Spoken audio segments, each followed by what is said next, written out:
आप लोगों से निवेदन है, इस वीडियो को ज़्यादा से ज़्यादा शेयर करें और एक दूसरे तक पहुंचाएं। व्हाट्सएप पे भी एक दूसरे को सेंड करें। सभी साथियों को जय भीम, नमो बुद्धाय। आज जो लाइव आने का विषय है वही है जो कई दिन से सोशल मीडिया में चल रहा है। हमारे एक साथी ने, राजेंद्र पाल गौतम जी ने, जो कार्यक्रम में वो बतौर अतिथि गए थे, उसमें जो 22 प्रतिज्ञाएं उन्होंने दोहराई, उस पे जो देश में बवाल मचा वो आप लोग सब देख ही रहे हैं। उसके बाद उनके ऊपर प्रेशर बनाया गया लाला जी के द्वारा, क्योंकि लाला जी आरएसएस का ही आदमी है, ये साबित भी हो गया। अभी मैंने उसका बयान भी ट्विटर पे डाला था, काफ़ी लोगों ने, 10-12 हज़ार लोगों ने वो देख चुके हैं। फेसबुक के माध्यम से भी हमने डाला था, वहाँ भी काफ़ी लोग देख चुके हैं। तो इसकी मानसिकता स्पष्ट है, ये जय श्री राम, जय श्री कृष्णा है ना, और तमाम जितने हिंदू देवी देवता हैं उनका अनुयायी है, ना कि भगत सिंह और बाबा साहब अम्बेडकर का। तो साथियों, राजेंद्र पाल गौतम जी से जो इस्तीफा लिया गया वो एक पर्दे के पीछे खेल था, जो मैंने पिछले लाइव में बताया भी था, मैं उस पर नहीं जाऊंगा। लेकिन आज जो हुआ, आज उनको पाड़गंज थाना बुलाया गया और पूरा दिन वहां पर बिठाया गया, और नोटिस में क्या था कि इंक्वायरी ज्वाइन करें। किस बात की इंक्वायरी और कौन सी कंप्लेंट और किस तरह की, मैं तो ये कहूँगा कि राजेंद्र पाल गौतम जी को जाना ही नहीं चाहिए था वहाँ पर, क्योंकि वो पेशे से वकील भी हैं। उनका नोटिस आया, जवाब में नोटिस, उनको लीगल एक नोटिस रिप्लाई भेज देते, उनको जाने की आवश्यकता ही नहीं थी। अगर उन्होंने बुलाना ही था तो लीगली तौर पे बुलाते और फिर पूछताछ करते। ये तो हरेसमेंट है, उनको हरेस किया जा रहा है ताकि वो परेशान हो और कोई इस तरह की बात उनके मुंह से निकले ताकि वो लोग उनको घेरने का काम करें। लेकिन साथियों, मैं राजेंद्र पाल जी को हौसला अफजाई करता हूँ इस बात को लेकर के। वो धैर्यवान व्यक्ति हैं और वो गए वहाँ पर और पूरा दिन उनको बिठाया गया, देर रात उनको छोड़ा गया। तो साथियों, मैं एक सवाल मेरे जहन में आया और बहुत सारे लोगों ने सोशल मीडिया पर भी देखा होगा, कहाँ थे आम आदमी पार्टी के कार्यकर्ता? राजेंद्र पाल गौतम, चलो मंत्री पद से उन्होंने इस्तीफा दे दिया, अभी मंजूर हुआ या नहीं हुआ वो एक सेकंड थॉट्स है, लेकिन अभी विधायक तो है ही आम आदमी पार्टी के। कहाँ गए वो कार्यकर्ता जो हजारों की संख्या में उनके कार्यक्रमों में आते थे, या जो लोग उनकी चाटुकारी करते थे? कहाँ गए वो लोग? मैंने देखा उन्होंने लाइव हो रखा था वहाँ थाने से, वहाँ सारे ही समाज के लोग थे, जो लोग उनके साथ में खड़े, उनके पक्ष में खड़े हैं। और ये बहुत अच्छी बात है, समाज के आदमी को अकेला नहीं छोड़ना चाहिए हमें, क्योंकि ऐसे कम ही लोग होते हैं जो खुल करके पूरी मजबूती से समाज की आवाज को, समाज की बात को एक प्लेटफॉर्म पर रखते हैं। तो साथियों, ये जो पूरी पटकथा है, लाला जी ने एक साइलेंट मैसेज होता है इनका, वो पूरी पार्टी में दे चुके हैं कि अब राजेंद्र पाल गौतम से इनका कोई लेना देना नहीं है। और जैसा कि उन्होंने अपने बयान में गुजरात में कहा कि जय श्री राम, जय श्री कृष्णा, और जो इनके खिलाफ बोलेगा वो बर्दाश्त नहीं किया जाएगा।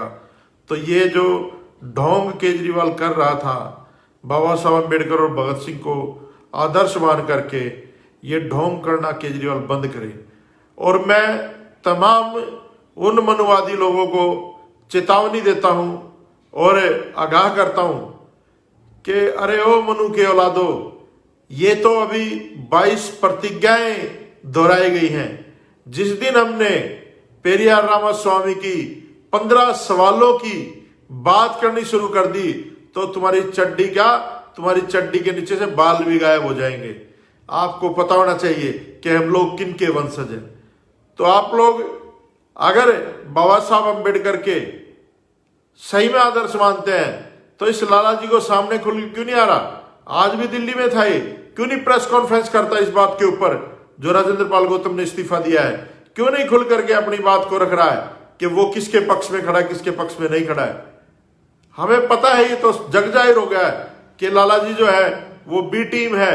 एक पहले साहब काशीराम कहते थे, एक सांपनाथ है, एक नागनाथ है, और इनके संभोग से जो नया पैदा हुआ लाला जी ये केजरीवाल है। और ये बंदरवाट की इन आपस में बांट लिया इन लोगों ने, पूरे देश में इन्होंने हिस्सा बांट लिया है।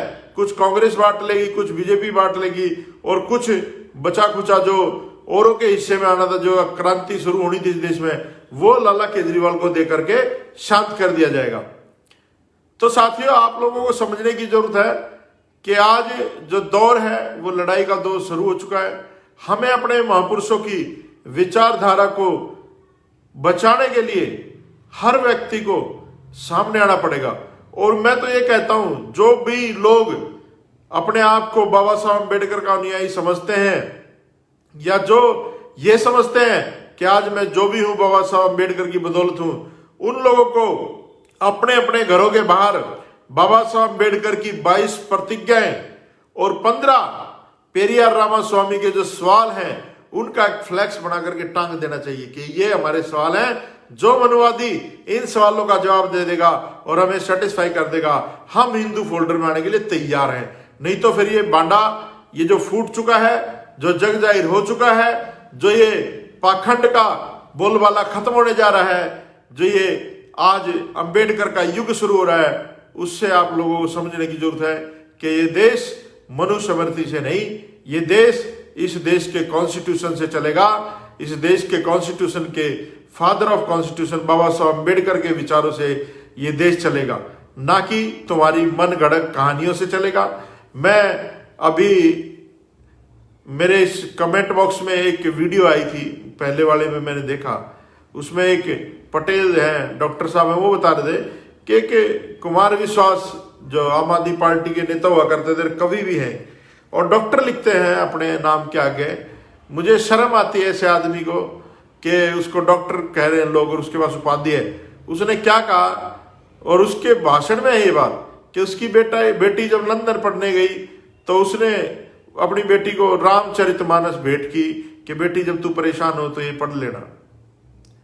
तो कुमार विश्वास वहां पर 3 महीने बाद जाता, देखता है वो गांठ खुली नहीं थी उसकी, उसने पढ़ा ही नहीं। फिर 1 साल बाद जाता है, फिर भी देखता है कि वो पढ़ी नहीं। तो अपनी बेटी से जब शाम को घूमने जाता है सवाल पूछता है कि बेटा तुमने वो रामचरितमानस नहीं पढ़ी। तो फिर वो बच्ची, क्योंकि वो आधुनिक युग की बच्ची है, उसने जवाब देती है कि पिताजी, जिस आदमी ने अपनी गर्भवती महिला को घर से निकाल दिया हो वो मेरा आदर्श कैसे हो सकता है, और उससे मैं क्या सीख पाऊंगी उसके जीवन से। तो फिर कुमार विश्वास जी कहते हैं कि ऐसा तो हुआ ही नहीं, ये तो जब बुद्धों का आगमन हुआ जब जाकर के ये चीजें उन्होंने जोड़ दी गलत सलत, और प्रभु श्री राम ने ऐसा किया ही नहीं। ये तो जग जाहिर है, आज से नहीं है। हम रामलीला देखते हैं, उसमें भी अग्नि परीक्षा ली गई है। हालांकि ये सारी चीजें हम लोग नहीं मानते हैं, हम इसको मैथोलॉजी मानते हैं, एक कल्पना मानते हैं, हम इसको नहीं मानते कि ये हुआ होगा। लेकिन फिर भी मैं एक बात कहना चाहता हूं ऐसे लोगों से, कुमार विश्वास जैसे लोगों से, कि जहां पर भी खुदाई करोगे तो राम के, कृष्ण के या महाभारत के जो भी अवशेष आप लोगों ने दबाए हैं या पैदा किए हैं, उनसे पहले बुद्ध के अवशेष निकले हैं। जितनी खुदाई करोगे, जितना गहराई में जाओगे, उतनी गहराई में तथागत बुद्ध मिलेंगे। और सम्राट अशोक का देश है ये, बाबा साहब अम्बेडकर का देश है, और ये बुद्ध का देश है। जब देश के प्रधानमंत्री बाहर जाते हैं तो कहते हैं कि हमने दुनिया को बुद्ध दिया, युद्ध नहीं दिया। तो साथियों, ये इस तरह की जो प्रोपेगेंडा फैलाते हैं समाज में लोगों को, इनके खिलाफ एक मुहिम हमें छेड़ना पड़ेगा। और मैं ये कहता हूं आप लोगों से भी, जो लोग मुझे देख रहे हैं, कि भाई हाथ जोड़ के निवेदन है आप लोगों से, यार इस जाति से बाहर निकल आओ। ये जो वाद है, चाहे वो वाल्मीकिवाद हो, चाहे वो चमारवाद हो, चाहे वो खटीकवाद हो, चाहे वो दानकवाद हो, चाहे किसी भी जाति का जो वाद है, ये जो जातिवाद है, हमें अपने दिमाग से भी ये जातियां निकालनी पड़ेगी। जब जाकर के हम लोग बौद्धिस्ट या बाबा साहब अम्बेडकर के दिखाए हुए रास्ते पे, या गुरु रविदास महाराज के दिखाए हुए रास्ते पे, या कबीर साहब के दिखाए हुए रास्ते पे हम लोग चल पाएंगे। नहीं तो हम लोग अपनी ही जातियों पे गर्व करते रहेंगे और अपने ही जाति के आदमी के साथ खड़े रहेंगे, दूसरा पिटता रहेगा, आप खुश होते रहेंगे कि फलाना पिट रहा है। लेकिन समझो आप लोग, ये लोग किसी के नहीं है, ना किसी को बख्शने वाले हैं। तो मैं राजेंद्र पाल गौतम से एक विशेष अनुरोध करूंगा कि भाई बहुत हो चुका, आपने बहुत ज्यादा फेवर में बोल चुके उस लाला के, क्योंकि लाला किसी का नहीं है, ना तो ये आपको पार्टी में रखने वाला है। आप मेरी बात को लिख के रख लें, गुजरात के चुनाव के तुरंत बाद आपको हटा दिया जाएगा, पार्टी से निष्कासित कर दिया जाएगा, क्योंकि जो आरएसएस कहेगी, जो बीजेपी कहेगी, लाला जी ने वही करना है। और मैं गुजरात के दलितों से, पिछड़ों से और जो भी बहुजन समाज के लोग हैं उनसे एक और अपील करना चाहूंगा कि केजरीवाल से एक सवाल जरूर पूछें कि केजरीवाल साहब, आप कहते हो कि हम बाबा साहब अम्बेडकर के सपनों का भारत बनाना चाहते हैं, तो बाबा साहब की प्रतिज्ञाओं से क्या परहेज है? बाबा साहब की जो 22 प्रतिज्ञाएं हैं उनसे आपको क्या दिक्कत है? तो केजरीवाल से 22 प्रतिज्ञाएं पढ़वाओ। जब तुम्हारे गली में आए, तुम्हारे मोहल्ले में आए, तो इसको कहो, दलितों, पिछड़ो, बहुजनों, मूल निवासियों, इससे पूछो कि बाबा साहब की 22 प्रतिज्ञाएं पढ़ो, हम तुम्हें वोट देंगे। लेकिन ये बेरूपिया है, आप लोगों को सिर्फ दिखाएगा कुछ, जादू में दिखता कुछ हो रहा है, होता कुछ हो रहा है। तो ये जादूगर हैं, मनुवादी हैं, और आप लोगों को समझने की जरूरत है, ये वही शिकारी हैं जो पहले भी आते थे, जो आज भी आ रहे हैं। तो आपको इनसे बचने की आवश्यकता है। साथियों, आज राजेंद्र पाल गौतम के पीछे कोई आम आदमी पार्टी नहीं खड़ी आज। और मैं तो ये कहूंगा, कुछ लोग तो अभी जुगाड़ लगाने में लगे होंगे कि वाल्मीकि अब मंत्री बनेगा, अब किसी दूसरे चमार को मंत्री बनाएंगे, या कोई खटीक मंत्री बनेगा। अरे भाई, जो मंत्री रहे उनसे पूछ लो इनकी औकात। मैं आप लोगों को एक बहुत कड़वी बात कह रहा हूं, मैंने आज तक नहीं कही एक बात, आपको आज बता रहा हूं। मैं जब मंत्री था दिल्ली सरकार में, तो एक बार SC/ST कमीशन आया था दिल्ली सरकार से पूछने के लिए कि भैया आप क्या कर रहे हो, SCO के लिए क्या योजनाएं हैं। और जब उन्होंने कहा था कि आप दिल्ली में एक SC/ST कमीशन स्थापित कीजिए, SC कमीशन स्थापित कीजिए, तो जब वहां पर मुख्यमंत्री के रूप में लाला जी ने ये कहा था मुझे कि संदीप भाई आप एक SC कमीशन की स्थापना करिए, जब मैं वो फाइल बना करके ले गया लाला जी के पास कि जी SC कमीशन हमने बना दिया है, अब इसका नोटिफिकेशन होना है, आप इसका नोटिफिकेशन कर दीजिए, तो लाला जी ने वो फाइल फाड़ दी थी और कहा था कि कोई भी काम करना है ना, उससे पहले मुझसे पूछ लिया कर, कागजों पे मत लेके आया कर, ये कागज यहीं रह जाते हैं। ये वर्डिंग थे। और कई बार समझाने के बावजूद जब मैंने नहीं माना, एक बार जब EWS का फैसला हो रहा था कैबिनेट में, तो मैंने अपनी सहमति नहीं जताई थी, क्योंकि EWS में इन्होंने SC कोटा खत्म किया था। तब केजरीवाल के वर्ड थे, ध्यान से सुन लो मेरी बात, दलितों खासकर, इसने कहा था कि तुम लोगों का तो खून ही खराब होता है, तुम्हें कितना ही समझा ले, तुम्हारे अंदर से अम्बेडकर नहीं निकलता, तुम्हारा खून ही खराब है। और आज तुमने देख लिया कि ये लोग किस खून के हैं और हम किस खून के हैं। ये खून की लड़ाई है इन लोगों से, मनवादियों से। ये कोई भाईचारे की लड़ाई नहीं है, ये खून की लड़ाई है, DNA की लड़ाई है। इस देश में अगर आप लोगों को रहना है तो बाबा साहब अम्बेडकर के संविधान को अगर बचाना पड़ेगा तो हमें अपनी जान भी देनी पड़ेगी। साथियों, अगर बाबा साहब का संविधान नहीं बचा तो सोच लेना तुम्हारा अस्तित्व खत्म हो जाएगा। बहुत मुश्किल से बाबा साहब अम्बेडकर ने इस देश में संविधान लागू किया था। अगर ये मनवादी ताकतें, चाहे केजरीवाल हो, चाहे भाजपा हो, चाहे कांग्रेस हो, अगर तुम इन्हें स्थापित करते चले गए तो एक दिन ये बाबा साहब अम्बेडकर के संविधान को खत्म करके मनु का विधान स्थापित कर देंगे। और आप लोगों का वही व्यवस्था जो हजारों साल से बाबा साहब अम्बेडकर ने आपकी बेड़ियां तोड़ी थी, दोबारा आपके पैरों में बेड़ियां, आपके पीछे झाड़ू, गले में हांडी, और आपकी बहन बेटियों को सतन तक ढकने का अधिकार नहीं होगा। तो सोच लो, ये भारतवर्ष, सम्राट अशोक का भारत किस तरफ जा रहा है। और ये जातियों से बाहर निकल जाओ। आप लोगों से निवेदन है, लोग मुझे वाल्मीकि की नजर से देखते हैं, राजेंद्र पाल गौतम को चमार की नजर से देखते हैं, किसी को खटीक की नजर से देखते हो। अरे भाई, इससे बाहर निकलो। हम लोग अगर बौद्धिस्ट हैं तो बौद्धिस्ट किसी जाति को नहीं मानते, किसी व्यवस्था को नहीं मानते, मनवादियों की थोपी व्यवस्था को। हम सब के सब लोग बाबा साहब अम्बेडकर के एक फोल्डर में डाले हुए शेड्यूल कास्ट हैं, और हमें इकट्ठा होकर के लड़ना पड़ेगा। और मैं तो न्योता देता हूं राजेंद्र पाल गौतम को। देखो, साहब काशीराम एक बात कहते थे कि जहां से तुम्हें गिराया गया है तुम्हें उठना भी वहीं से पड़ेगा। अगर आप लोग एक जीना चढ़ रहे हो और गिर जाते हो तो सबसे नीचे वाली पैड़ी पे आ गिरते हो, फिर उसी पैड़ी से आपको उठना पड़ेगा। काशीराम जी ने कहा था कि जो इन्होंने हमें नीचा दिखाया जातियों के कारण, हम उन जातियों को इतना मजबूत करेंगे वैचारिक रूप से, वैसे नहीं मनवादी तरीके से नहीं, इतना मजबूत करेंगे कि आने वाले टाइम पे इन्हें हमारी जातियों से भी दिक्कत हो जाएगी। तो मैं तो कहता हूं राजेंद्र पाल गौतम से कि भाई हम लोग तेरे साथ चलने के लिए तैयार हैं, तुझे अपना सहयोगी मानने के लिए तैयार हैं, एक भाई की तरह कंधे से कंधा मिलाकर हम लोग आपके साथ चलने के लिए तैयार हैं। आप आ जाए सड़क पे छोटे इस लाला जी को, क्योंकि नहीं तो आपका वो हाल हो जाएगा, आप घर के रहोगे ना घाट के, है ना, धोबी के कुत्ते वाला हाल हो जाएगा, घर के रहोगे ना घाट के, और आपको मजेदार में छोड़ दिया जाएगा। आज सही समय है, लात मार के इनकी व्यवस्था को आप आ जाइए, इधर से हम आपके साथ देंगे, इधर से आप हो जाओगे। दो जातियां, वाल्मीकि और चमार जाति, दिल्ली में बहुत ज्यादा संख्या में है, सरकार बना सकते हैं, मुख्यमंत्री बनाएंगे, हम लोग अपना मुख्यमंत्री बनाएंगे। आप आ जाइए मैदान में, हम सब लोग साथ मिलकर के काम करेंगे। तो साथियों, जो लोग मेरी बात से सहमत हैं और जिनको मेरी बात ठीक लगती है, वो जरूर इसमें अपना कमेंट्स में जरूर बताएं कि मैं सही कह रहा हूं या नहीं कह रहा हूं।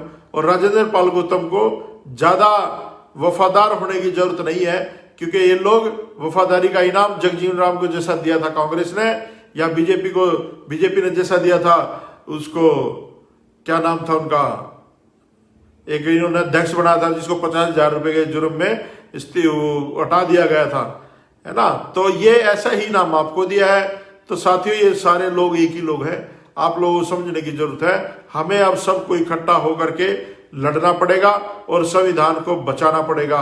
बाबा साहब अम्बेडकर के सपने को साकार अगर हमें करना है तो मैं तो हर दलित को कहता हूं, जो भी आज राजेंद्र पाल गौतम को सपोर्ट करते हैं, देखो उसने साहसिक कार्य किया उस आदमी ने, लेकिन अब वो फंस चुका है, बिचल रहा है, कभी कुछ कहता है, कभी कुछ कहता है, कभी केजरीवाल मेरा नेता, आम आदमी पार्टी मेरी पार्टी है।